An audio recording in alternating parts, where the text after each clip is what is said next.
네, 지금 6시 한 5분 된 것 같네요. 네. 여기 생각보다 많은 분들이 좀 일찍부터 참여해 주셨고요. 정말 감사드립니다. 그리고 앞으로도 계속 이렇게 많은 관심 가져주시기 부탁드리겠습니다.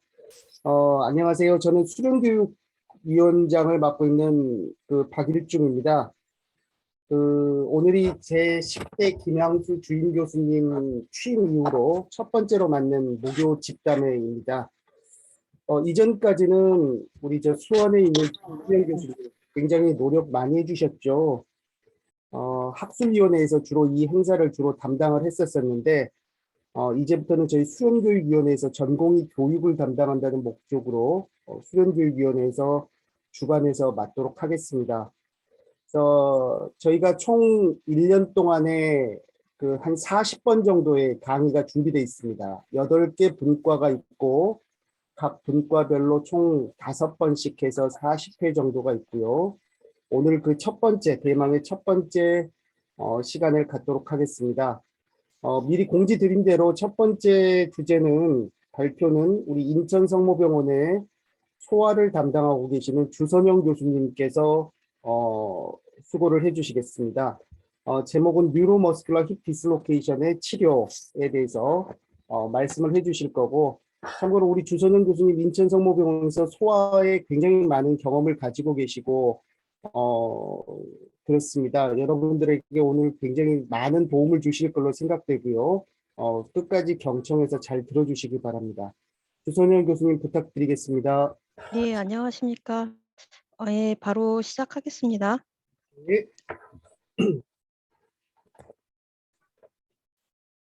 오늘 제가 말씀드릴 내용은 뉴로머스큘러 힙 디슬로케이션의 치료인데요. 그 DDH도 머리 아픈데 그럼 뭐 스파스틱 힙 디지즈 이건 뭔가 싶겠지만 주로는 이제 세레브럴 팔시 뇌성마비 아이들에서 생기는 병이고요. 들어보시면 그렇게 어렵지만은 않은 내용입니다. 그리고 제가 중간중간에 질문을 할 거라서 가능하면 비디오를 좀 더 켜주셨으면 좋겠습니다. 우선 뇌성마비가 뭔지를 알아야 되는데 수원에 김영균 선생님 있죠? 아까 보이던데. 뇌성마비가 뭘까요?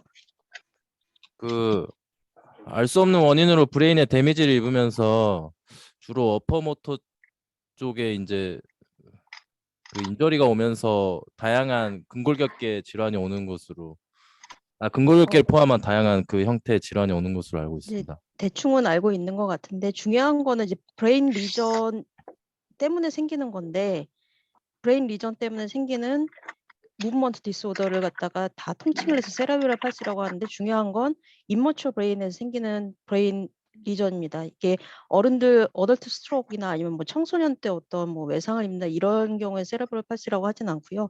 임머추어 브레인이라고 하면 보통 2세 이전이고 주로는 페리네탈 그 시기에 어떤 인설트가 있을 때 발생하는 게 이제 세레브럴 팔시고 또 하나 중요한 거는 브레인 리전은 프로그레션 하면 안 됩니다. 그건 영구적인 거고 더 나빠지지 않는 거고 다만 이거로 인한 2차적인 무브먼트 디스오더는 나이가 들면서도 계속 바뀔 수는 있습니다. 그래서 생각보다 흔하고요. 1000명당 많게는 한 3명까지. 그다음에 가장 중요한 리스크 팩터가 프리머처. 그래서 왼쪽에 있는 그림을 보시면은 20대에서 27주 그 아이들이면은 리스크가 거의 한 80% 이렇게 돼 있다 이렇게 돼 있는 거고요. 그러니까 어리면 어릴수록 리스크는 올라가는데 사실 프리텀이 20주에서 27주 아이들이 그렇게 많지는 않잖아요. 그래서 그 오버롤하게 보면은 퍼센테이지는 사실은 풀텀이 더 많기는 합니다. 그래서 이제 그러면은 그 세레브럴 팔시라는 게 어떤 하나의 디지즈가 아니라 여러 가지 디지즈가 있는 그런 신드롬이잖아요. 그래서 클래시피케이션을 해야 되는데 클래시피케이션은 굉장히 여러 가지가 있습니다. 하나는 브레인 리전이 어떤 리전이냐에 따른 이제 피지올로지 클래시피케이션. 그래서 뭐 피라미달이냐 엑스트라 피라미달이냐 해서 이렇게 구별을 하는 방법이 있고요. 정형외과에서 주로 다루는 그런 피지올로지 그 클래시피케이션 스파스틱 타입입니다. 디스카이네틱이나 아타크식 타입, 믹스 타입은 저희가 거의 보기가 어렵고요. 스파스틱 타입이 주로 정형외과적인 수술의 인디케이션이 되는 겁니다. 그럼 이제 부위별로 나누는 경우가 있는데 이제 한쪽만 인볼브가 됐다 그러면은 뭐 헤미플레이지아 아니면 유니라테럴이라고 하는데 헤미플레이지아 같은 경우는 이제 팔이랑 다리 두 개가 다 인볼브가 된 거죠. 근데 모노플레이지아면 팔이면 팔, 다리면 다리 이런 경우에 이제 모노플레이지아라고 하고요. 양쪽이 다 이완이 된 경우에는 뭐 다이플레이지아, 그다음 쿼드리 아니면은 트리플레이지아 이렇게 이제 부위에 따라서 나눌 수가 있습니다. 여기서 질문을 하나 하면은 홍태민 선생님이 3년 차죠?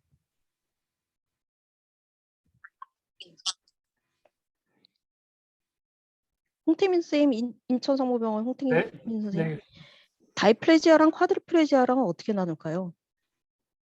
다이플레지아는 하지 쪽에 좀 더 치중됐을 때 다이플레지아라고 하는 것 같아요. 예, 잘 알고 계신 거고요. 이게 다이플레지아라고 해서 보통 이제 하지마비라고 그 번역은 되어 있지만 하지만 이완이 된 건 아니고 어퍼 익스트리미티도 이완이 되어 있지만 어퍼보다는 로어가 더 심하게 인볼브가 된 거고요. 쿼드리플레지아는 위아래가 다 인볼브가 심하게 된 거고 사실 다이플레지아랑 쿼드리플레지아가 어떻게 이렇게 명확하게 이렇게 구별되지는 않습니다. 항상. 예, 그 다음에 이제 펑셔널 클래시피케이션인데 4년차 정지영 쌤 있어요?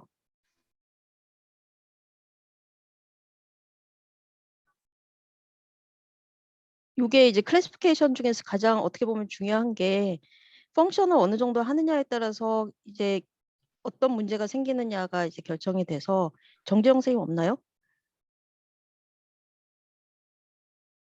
정지영 쌤 없으면은 아까 주강익 쌤 있던데요.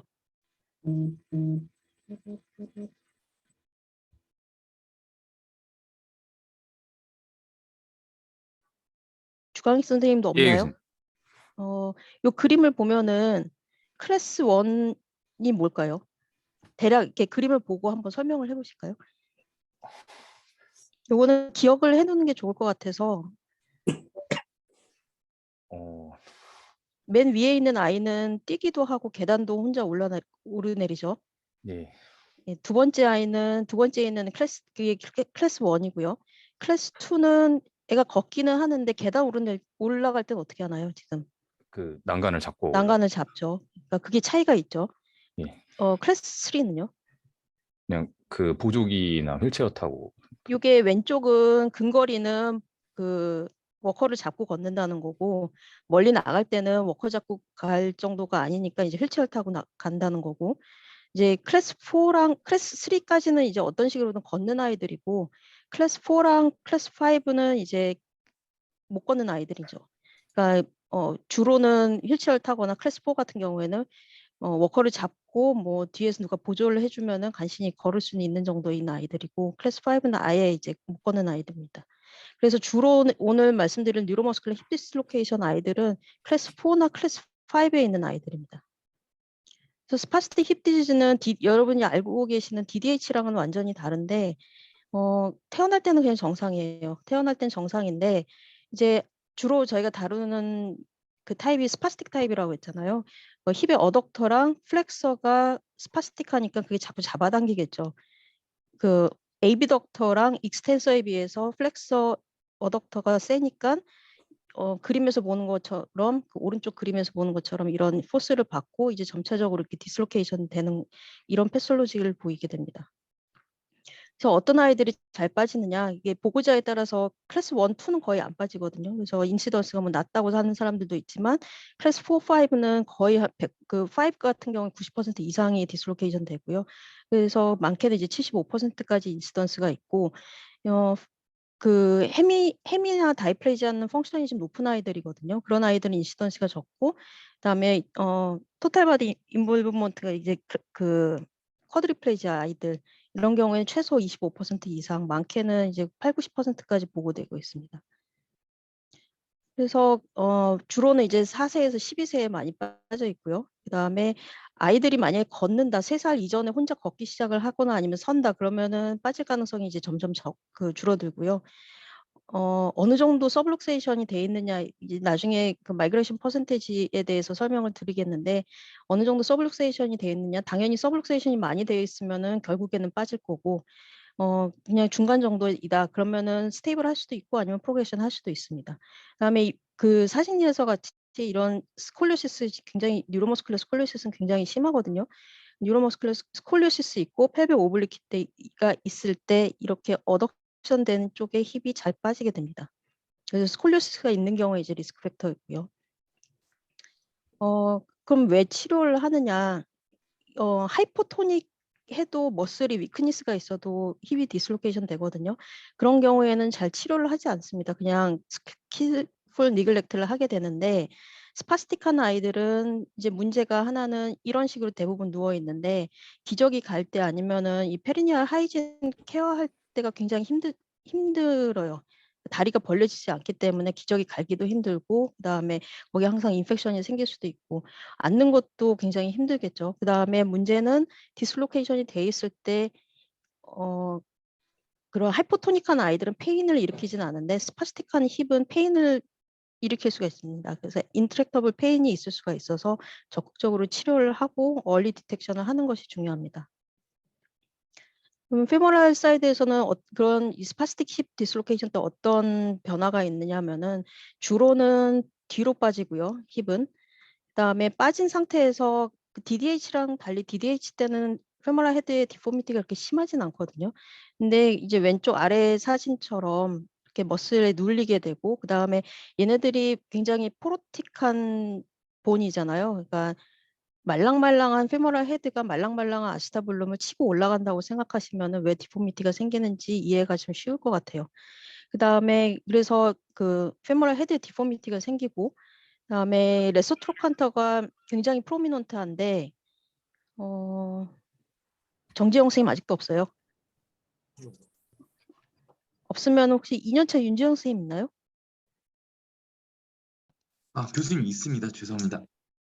정지영 선생님, 그 레서 트로칸터에 뭐가 붙죠? 레서 트로칸터에는 아까 그 스파스틱한 머슬 두 개를 얘기를 했잖아요. 네. 어덕터가 있었고 힙 플렉서가 있었는데, 힙 플렉서가 뭘까요? 일리오수아스 머슬. 예, 일리오수아스가 계속해서 이제 트랙션을 하다 보면은 이 레서 트로칸터가 굉장히 그 프로미넌트해지고, 저기 3년차 이종호 쌤, 예, 교수님. 페모럴 안테버전이 태어날 때 얼마쯤 될까요?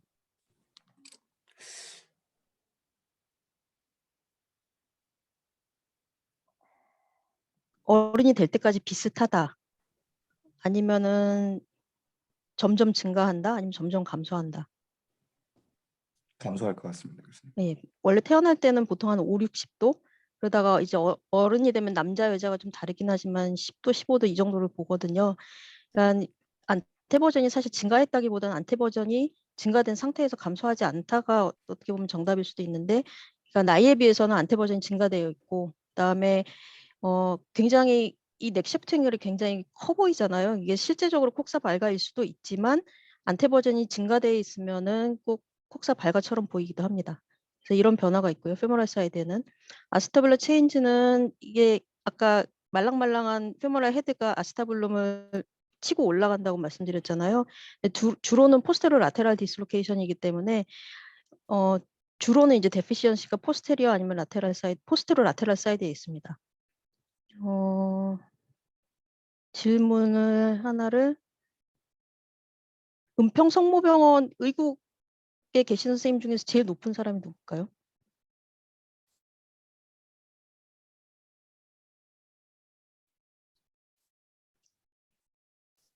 예, 교수님 4년차 정호영입니다. 예, 그 아까 CP에서 CP 뉴로머스큘러 힙 디슬로케이션 스타블러 데피시언시는 어디에 주로 있다 그랬죠? 죄송합니다. 제가 그 부분을 제대로 못 들은 것 같습니다. 이제 오른쪽 그림을 보면은 라테랄, 아스타블러 라테랄 아니면 포스테리어거든요. 주로는 포스테로 라테랄인데 DDH는 어딜까요? DH는 그림에서 수페로 안테리어 쪽인 것 같습니다. 주로는 이제 안테로 라테랄이라서 이제 나중에 펠빅 오스테오토미를 말씀드리겠지만 오스테오토미 방법이 조금 다릅니다. 그래서 요거는 이제 다른 그의 사진인데 오른쪽 힙은 아스타블룸 굉장히 노멀인데 왼쪽은 포스테리어랑 라테랄이 굉장히 이게 위로 이렇게 누군가가 밀어버린 것 같잖아요. 꼭 예. 그래서 이런 식으로 굉장히 샬로우하고 스티프하고 아스타블룸 데피션시 어떤 사람들은 그냥 그 글로벌 데피션시라고도 얘기를 합니다. 안테리어도 그렇게 좋지는 않아요. 그래서 그러면은 진단은 어떻게 하냐? 피지컬 익자미네이션은 항상 힙 니를 익스텐션 시킨 상태에서 힙 에비덕션이 어느 정도 되는지를 보고요. 에비덕션이 30도 이하일 때는 힙 서블룩세이션 리스크가 있고요. 그다음에 뭐 다리 길이가 뭐 차이가 나는지, 다리 길이가 짧은 쪽이 빠진 쪽이겠죠. 그다음에 뭐 스콜리오시스가 있는지, 잘 앉아 있는지, 펠빅 오블리퀴틴이 있는지를 보면 되고요. 그다음에 엑스레이는 요 엑스레이가 제대로 찍은 걸까요? 4년차 박형철 선생님? 네, 이게 교수님. 무슨 뷰 같아요? 왼쪽에 있는 엑스레이. 헬스 인넷 뷰. 꼭 그렇게 보이지만 이게 왜 이렇게 찍히는 걸까요? 펠비스 AP라고 처방을 내면은 이런 식으로 나오거든요.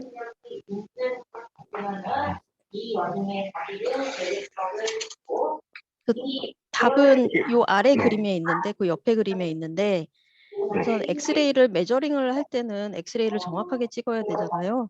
그래서 중요한 거는 펠비스가 레벨이 돼야 되고요. 그다음에 어덕션 돼 있는 거를 이제 뉴트럴 에비덕션 어덕션을 해야 되고 그다음에 파틀란 당연히 페이싱 포워드 해야 되겠고요. 그다음에 얘네들은 그 럼바 로도시스가 굉장히 많이 증가돼 있거든요. 그래서 똑바로 누워서 찍으면은 이제 아래쪽 왼쪽 사진처럼 이렇게 찍으면은 꼭 이런 식으로 보이는 거고 그다음에 정확하게 하려면 이 로도시스를 상쇄시켜야 되기 때문에 밑에다가 이렇게 힙플렉션을 이걸 이렇게 필로우 같은 걸 받쳐놓고 찍어야 됩니다. 그렇게 해서 메저링을 하는 게 이제 마이그레이션 퍼센테이지, 뭐 마이그레이션 인덱스, 라이머스 인덱스 이렇게 명명을 하는데 그게 뭐냐면은 박형철 선생님 계속 물어봐서 미안한데 요 H 라인이 뭘까요?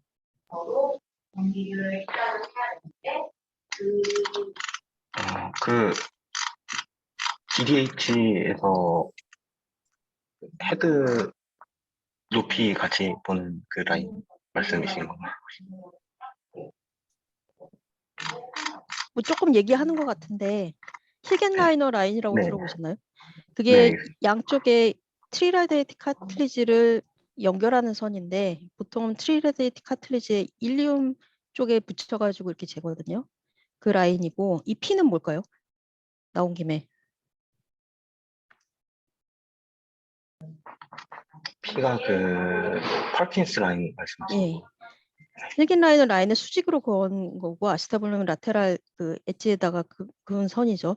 근데 거기에서부터 바깥으로 빠져나오는 헤드의 포션 그게 이제 A고 헤드 전체의 그 다이아미터가 B라고 하면은 전체 중에 얼마나 많이 퍼킨스 라인 바깥으로 빠져나갔냐 이 퍼센티지를 구하는 거고 이제 아까 뭐 30, 60 얘기를 한 게 이제 크면 클수록 많이 빠져나간 거겠죠. 요게 이제 얼마나 많이 빠져나갔냐에 따라서 이제 치료 방법이 결정될 거고요. 그다음에 아스타블러 인덱스는 아스타블러 디스플라지아가 얼마나 심한지 그거를 보는 인덱스고 그다음에 CT는 아스타블룸이 그 데피시언시가 어디 있는지 위치를 보는데 이제 유용한 검사가 되겠습니다. 그래서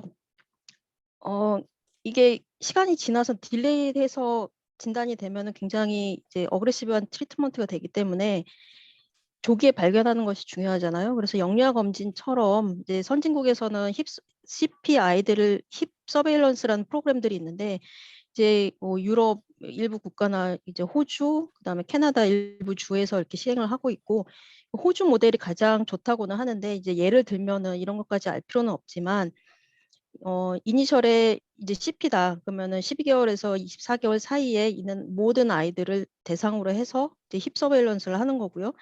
그때 이제 피지컬 이기잼이랑 엑스레이를 찍게 되겠죠. 그 다음에 GMFCS 1, 2면은 어떤 아이들이라고 했죠? 김영균 쌤? 예, 교수님. 원투 클래시피케이션 1, 2인 아이들은 어떤 아이들이죠? 원은 노멀 액티비티에 가깝고 투는 평지는 잘 걸었는데 계단 올라갈 때 난간 잡는 약간. 인디펜던트 워커니까 네네. 얘네들은 힙 디스로케이션 리스크가 거의 없는 아이들이라서 원 같은 경우는 피지컬 리기진만 하고 한 3세에서 5세까지. 그다음에 2는 조금 그러니까 좀 8세에서 10세까지는 좀 봐주고 3에서 5까지는 이제 리스크가 확 올라가니까 6개월에서 12개월 간격으로 이제 엑스레이를 스켈레톤 머추리티 때까지 이제 팔로우업을 하게 됩니다.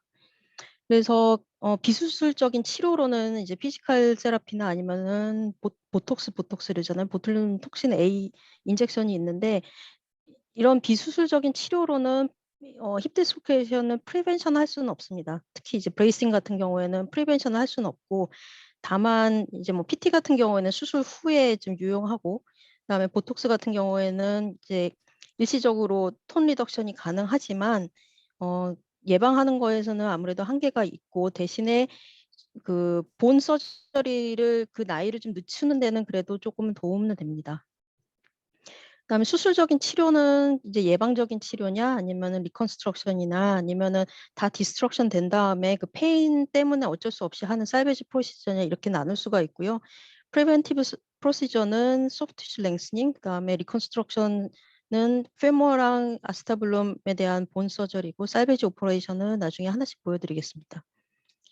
소프트 티슈 서저리는 사실 심하지 않은 아이들, 그다음 어리고 여기 보면 6세 미만의 마이그레이션 퍼센티지가 30에서 60, 그러니까 마일드한 애들이라는 거잖아요. 마일드한 아이들, 그 힙 디스로케이션이 더 진행되는 걸 조금 딜레이 시키거나 아니면 예방하는 데는 어느 정도 기여를 하고요.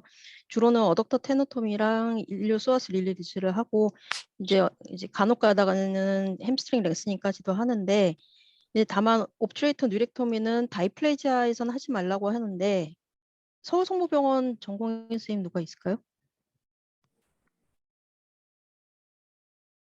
자진해서 한 명 나오시죠.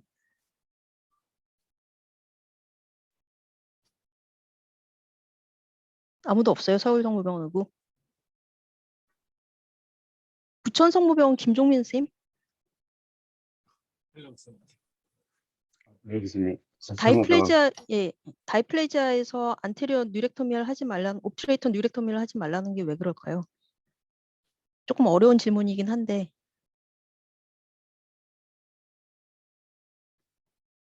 틀려도 돼요.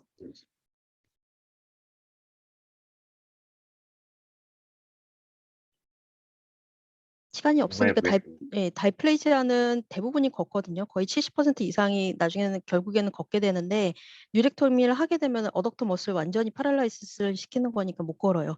그래서 뉴렉토미는 걷는 아이들한테는 하면 안 되고 뭐 좋은 그 예후가 좋은 경우는 아무래도 마일드한 애들, 그다음에 걷는 아이들 그런 경우에는 아무래도 예후가 더 좋겠죠. 그다음에 리컨스트럭션 프로시저가 이제 주로는 시행되는 수술인데 이게 페모럴 사이드의 오스테오토미랑 아스타블라 사이드는 이제 아스타블라 디스플레자가 동반되어 있는 경우 할 수도 있고 그다음에 DDH는 오픈 리덕션이 굉장히 중요하거든요. 근데 CP 뉴로머스큘러 디스로케이션은 오픈 리덕션을 거의 안 합니다.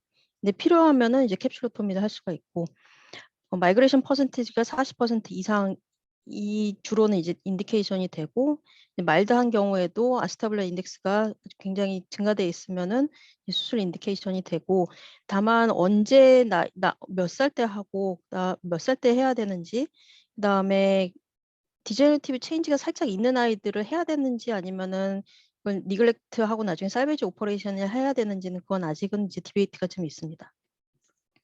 그래서 페모랄 사이드는 이 아래 그림 보면 굉장히 이상하게 해놓잖아요. 이게 과하다 싶을 정도로 바리제이션을 해요. 그래서 보통 이제 클래스 4, 5 있는 아이들, 그러니까 어차피 못 걸을 아이들은 빠지지 않는 게 중요하기 때문에 거의 90도까지도 바리제이션을 하고요. 걷는 아이들한테 이렇게까지 심하게 바리제이션 하면 나중에 에비덕터 위크니스 때문에 못 걷습니다. 그래서 걷는 아이들은 클래스 1부터 한 3 정도까지는 120도 정도까지만 그다음에 4, 5 아이들은 리디스로케이션이나 아니면은 리커가 더 중요하기 때문에 90도까지도 하고요. 그다음에 쇼트닝을 하는 경우도 꽤 있습니다. 이 밑에 사진 보면은 이상하게 보이는 게 이제 페모랄 바리제이션을 하면서 쇼트닝까지도 해서 되게 이상하게 보이는 거예요. 그렇게 하고 그다음에 아스타블러 프로시저는 대가 아스타블러 플라스틱 이거 하나만 알고 계시면 됩니다. DDH 때는 솔터 아니면 펜 버튼을 하는 거고요. 그 솔터나 펜 버튼은 안테로 라테랄 커버를 해주는 오퍼레이션이라서 대가나 펜 버튼을 하는 거고 대가는 이와 같이 이제 인컴플리트 오스테오톰이거든요. 벌려주고 그 다음에 본블럭을 이제 옆이랑 뒤쪽에다 넣어주면은 이제 뒤쪽이랑 라테랄 사이드가 커버가 되는 겁니다. 그래서 바리제이션만 하느냐 아니면은 대가까지 하느냐 말들은 많지만 대가 오퍼레이션이 그렇게 어려운 수술은 아니기 때문에 웬만하게 이제 CP 힙 디스로케이션을 다루는 사람들은 이거는 그냥 보험이라고 이렇게 표현을 하면서 이제 대부분은 같이 시행을 하고 있습니다. 그래서 바리제이션만 했을 때는 거의 한 40% 페일리어 레이트가 있기 때문에 그 대가까지 하는 게 좋고요. 윤지영 선생님. 네, 교수님. 여기 보면은 가운데 그림 보면 화살표 방향으로 이렇게 벌려주잖아요. 네. 이 힌지가 어딜까요? 어디를 힌지로 해서 이걸 벌리는 걸까요? 여기가 뭐죠?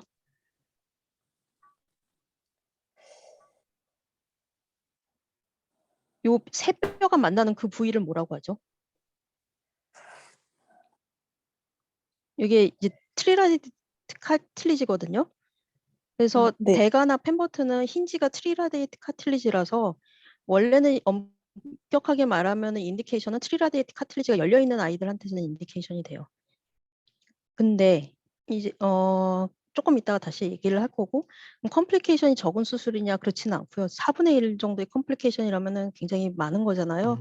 아이들이 굉장히 말라 있는 아이들이고 오스테오포니크한 아이들인데 거기다 이제 어디셔널하게 캐스트를 많이 하기 때문에 뭐 얼서라든지 프랙처 기본적으로 많이 생기고요. ABN도 뭐 11%까지는 보고가 돼 있는데 페모럴 쇼트닝을 하면은 대부분은 예방을 할 수가 있습니다. 헤테로토픽 오시피케이션 꽤 많이 생기지만 문제가 되는 경우는 별로 없고요. 그다음에 이제 고민을 할 게 그럼 한쪽은 여기 왼쪽은 맨 위에 있는 사진 보면 왼쪽은 이제 빠져 있잖아요. 오른쪽은 완전히 멀쩡하죠. 근데 가운데 이제 사진을 보면 양쪽 다 있거든요.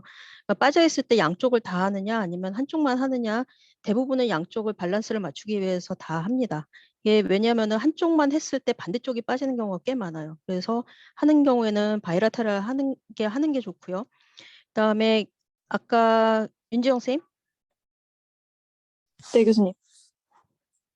요 뼈 들어간 요 펠비스에 보면 이게 일리아본 알로본 넣은 건데 아까 이 펠빅 오스테오토미 뭐라고 했죠? 대가 프로시저 말씀하신가요? 네. 힌지가 어디라고 했죠? 죄송합니다, 교수님. 제가 힌지 어디를 중심으로 이걸 꺾는다고 했죠?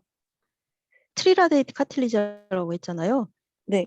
이게 뼈가 세 개 원래는 이제 세 개 태어날 땐 세 개의 뼈로 돼 있다가 이제 나중에 하나로 퓨전이 되는데 보통 그 퓨전되는 나이가 한 뭐 10살에서 13살 사이거든요. 그러면 13살이 넘어가는 아이들한테는 이 프로시저를 못 하잖아요. 이론적으로는. 네. 근데 이 환자 같은 경우에는 트리라데이트 카틸리지가 열려 있나요?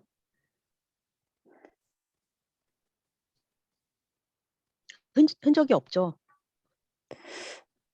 예. 얘랑은 엑스레이상 다르죠. 네, 없습니다, 그렇죠? 교수님. 예. 그러니까 퓨전이 이미 스켈턴 머추리티가 된 환자한테서도 대가를 하는데 이런 경우에는 이 아스타블러 월을 갖다가 프랙처를 시키는 거거든요. 근데 이제 정상적인 사람들한테는 이렇게 하면 안 되겠죠. 근데 이제 CP 클래시피케이션 4, GMS 4나 5 아이들은 걷게 하는 게 목표가 아니기 때문에 스테이블 힙을 만드는 게 목표이기 때문에 이런 수식도 시행을 합니다. 그래서 이제 디베이트가 그러면은 스켈리톤 머추리티가 있는 아이들한테 그럼 대가를 해야 할 것이냐 아니면은 페리아스테블러 오스테오토미를 할 것이냐. 근데 PAO 같은 경우에는 못 걷는 아이들한테서는 거의 하질 않고요. 왜냐하면은 수식도 굉장히 힘들고 그래서 차라리 이런 수식을 더 많이 하게 됩니다. 그다음에 또 하나가 스콜리오시스가 있고 힙도 빠졌다. 4년차 김건우 선생님 네, 교수님. 뭐부터 해야 될까요? 스콜리오시스부터 교정해야 될 것 같습니다. 항상 그런 건 아니고요. 여기 보면은 이렇게 나와 있잖아요. 어떤 게 더 심하냐에 따라서 케이스 바이 케이스라는 거죠. 결국에는 힙이 페인풀하고 굉장히 스티프하다 그러면은 힙부터 먼저 해야 될 거고요. 뉴로머스큘러 스콜리시스 아이들 중에서 굉장히 픽스드 디포미티가 있고 펠빅 오블리퀴티가 심한 아이들은 힙이 빠져 있으면은 스파인을 교정을 해야지 힙도 나중에 스테이블해지기 때문에 그런 경우에는 스파인을 먼저 해줘야 되고요. 다만 이제 스콜리시스가 커브가 플렉서블하다 그러면은 힙부터 먼저 해도 됩니다. 그래서 케이스 바이 케이스라는 거고요. 그다음에 살베이지 오퍼레이션은 이제 말 그대로 이제 뭔가를 이제 리컨스트럭션 할 수 없는 아이들한테서 하는 건데 이제 왼쪽 그림 보시면은 굉장히 카틀리지 디누데이션이 심하잖아요. 그래서 이런 경우에는 굉장히 페인이 심합니다. 그래서 잠을 못 자고 뭐 이런 아이들이 많기 때문에 그렇다고 이런 힙을 조인트 안에 집어넣을 수는 없거든요. 그래서 그런 경우에는 도려내거나 아니면은 아예 그냥 바깥으로 빼거나 아니면은 이제 토탈 힙 아스트로플라스티를 시행해 볼 수도 있겠습니다. 그래서 다만 이제 페인이 없는 아이들이 있어요. 페인이 없고 이런 식으로 여기가 디포미티만 있는 아이들은 집어넣어 놓으면 또 리모델링이 됩니다. 그래서 페인이 없는 경우에는 리섹션의 인디케이션이 안 되고요. 가능하면은 리컨스트럭션을 해주는 것이 좋겠습니다. 그다음에 리섹션은 권건우 선생님 네, 교수님. 혹시 거들스톤 오퍼레이션이라고 들어봤나요? 죄송합니다. 제가 그럼 4년차 김유나 선생님?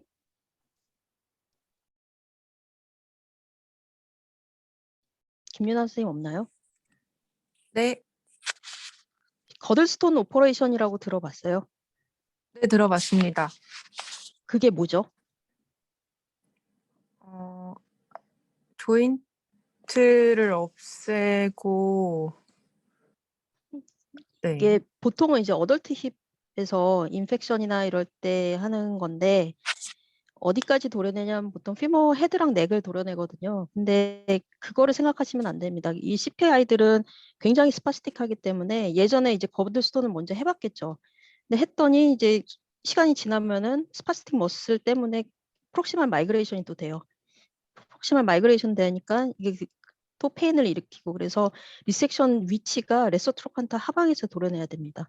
그렇게 하고 이제 남은 머슬 가지고 이제 아스타블론 커버해주고 스탬프도 커버를 해주는 게 이제 캐슬 프로시저고 그다음에 이제 방향을 아예 헤드를 바깥으로 빼는 게 이제 발구스 오스테오톰인데 이렇게 해서 장점이 뭐냐면은 얘네들이 어덕션 돼 있잖아요. 그래서 에이비덕션을 시키니까 하이진 이게 에이비덕션이 증가하니까 이제 페리니알 케어하기가 용이하고 그다음에 페인 없어지고 근데 마른 아이들은 이 헤드가 굉장히 프로미넌트 해가지고 그쪽에 이제 데쿠비터스 얼서가 생길 수가 있기 때문에 아래랑 아래 같이 이제 발구스 오스테토미를 하면서 페모럴 헤드를 아예 그냥 리섹션 하는 경우도 있습니다.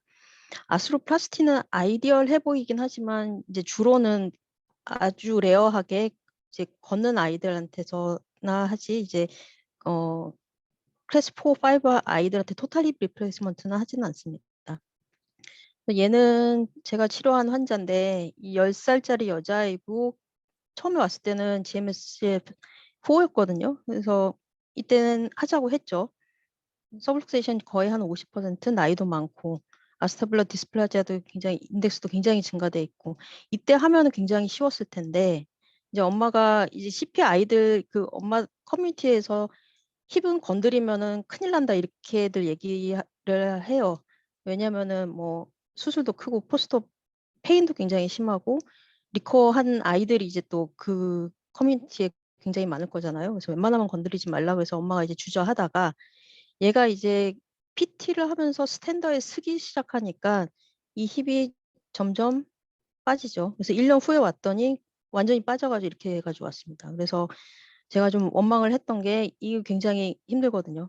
오스테토미 하기가, 펠비스 오스테토미 하기가. 그래서 얘도 마찬가지로 이제 바리제이션, 디로테이션 하고 왼쪽은 쇼트닝 하고 대가를 이게 거의 한 3cm짜리 본블럭이라서 굉장히 많이 내린 건데도 아주 충분하진 않죠. 그래서 이게 11살 때 수술을 했는데 지금 18살 됐고 이제 힙을 집어넣고 나니까 얘가 워커 짚고 걷기 시작했어요. 그래서 이제 클래스가 한 단계 올라갔죠. 그래서 그래도 좀 해피하게 끝난 케이스였습니다. 네, 여기까지가 제가 말씀드린 내용을 정리하면은 CP 힙 디스로케이션 꽤 흔합니다. 그리고 마이그레이션 퍼센티지 40도 이상이면은 이제 어떤 치료를 해야 되는 건데 소프트 서저리는 아이솔레이티드 서저리는 소프트 서저리는 그렇게 효과적이지는 않고 예방적인 목적으로 하지만 결국은 이제 디스로케이션으로 가는 거를 예방하지는 못하고 그래서 리컨스트럭션 수술이 이제 그 메인스트림인데 우선은 소프트티슈 릴리즈를 하고 피머는 바리제이션, 디로테이션 하고 그 다음에 아스타블레 디스플라지아가 있는 경우에 펠빅 오스테오토미, 아까 대가 오스테오토미라고 했죠까지도 합니다. 그 다음에 디제너레티브 조인트 디지즈가 없는 경우에는 그래도 아웃컴 괜찮고요. 그다음에 살버리지 오퍼레이션은 어떤 옵션도 이제 남아 있는 경우 없는데 이제 신중하게 고려해 볼 수가 있겠습니다. 요건 다이아그램 나중에 한번 보시면 되고요. 제 강의는 여기까지입니다. 혹시 질문 있나요?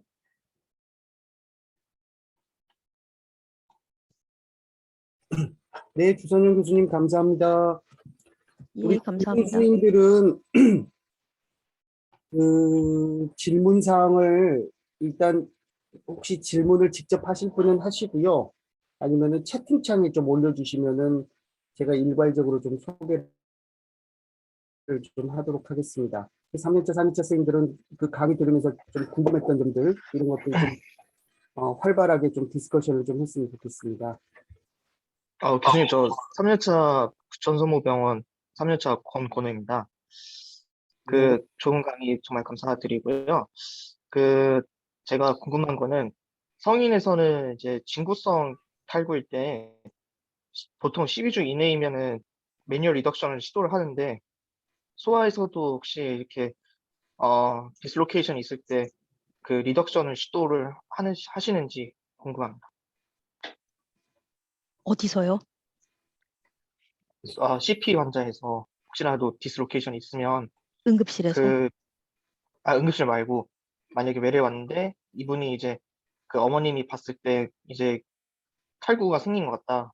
그래서 엑스레이 찍었는데 탈구가 괜찮다가 보이면 갑자기 빠졌다.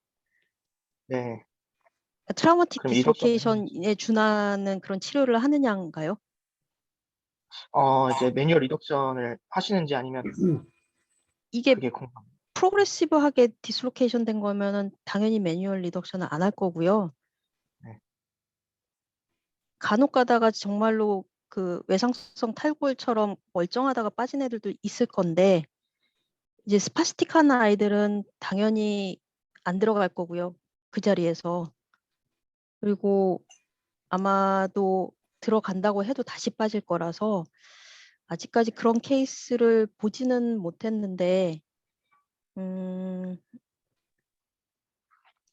질문의 요지를 사실은 잘 이해를 못하겠어요. 스파스틱한 아이들은 트라우마틱하게 빠지지는 않을 거고 아마도 빠진다고 하면은 하이포토닉한 아이들일 거거든요. 하이포토닉한 아이들은 집어넣어도 다시 빠질 거라서 만약에 페인이 없으면은 그런 아이들은 그냥 스킬풀 니글렉트 하는 게 나을 것 같아요. 네, 감사합니다. 예, 답이 됐는지 모르겠어요. 네, 또 뭐 질문 없으십니까? 우리 아무래도 이게 이제 힙을 하다 보면 이게 아무래도 이제 그 척추를 하시는 분들도 관련이 좀 있을 거고요. 그다음에 성인의 힙을 하시는 분들도 뭐 관련이 좀 있을 것 같기는 해요. 혹시 그 안중현 선생님 아마 스파인을 좀 많이 하시는 걸로 알고 있는데 오늘 예. 강의 들으면서 좀 뭐 코멘트를 해주시거나 좀 궁금해하시는 점들 그런 거 있습니까? 아주 좋은 강의 감사드립니다. 저도 힙과 스파인의 얼라이먼트의 관계에 대해서 잠깐 공부를 좀 해본 적이 있는데 사실은 이게 CP의 환자들에 대한 제가 좀 내공이 좀 약하다 보니까 좀 앞으로 이 교수님들 강의를 들으면서 제가 질문을 할 거리를 좀 찾아보겠습니다. 예, 좋은 강의 감사드립니다. 그 아까 잠깐 언급됐던 얘기 중에서 이제 CP 환자들에서 럼바 로도시스가 과도하게 증가했기 때문에 펠비스가 안테리어 로테이션이 되면서 그 포스테리어 커버리지가 감소해서 뒤와 라테랄 쪽으로 빠질 수 있다. 뭐 이런 코멘트 해주셨던 거에 대해서 뭐 좋은 코멘트로 이제 배웠고 또 스파인이 뭐 디포미티가 심한 경우에는 스파인을 먼저 수술을 해야 된다고 말씀을 하셨는데 그게 이제 뭐 어떤 경우인지에 대해서 제가 사실 잘 감이 안 와가지고요. 뭐 그런 부분에 너무 좀 깊이 들어가는 것 같아서 이제 주선영 교수님께 나중에 뵙고 나서 한번 개인적으로 좀 여쭤볼까 생각을 하고 있습니다. 사실 뭐 저도 많이 몰라서 오늘 제가 여러 교수님들과 전공의 선생님들께 제가 처음 들어와서 인사를 올리게 돼서 다시 한번 잘 부탁드리겠습니다. 네. 이상입니다. 네, 감사합니다. 채팅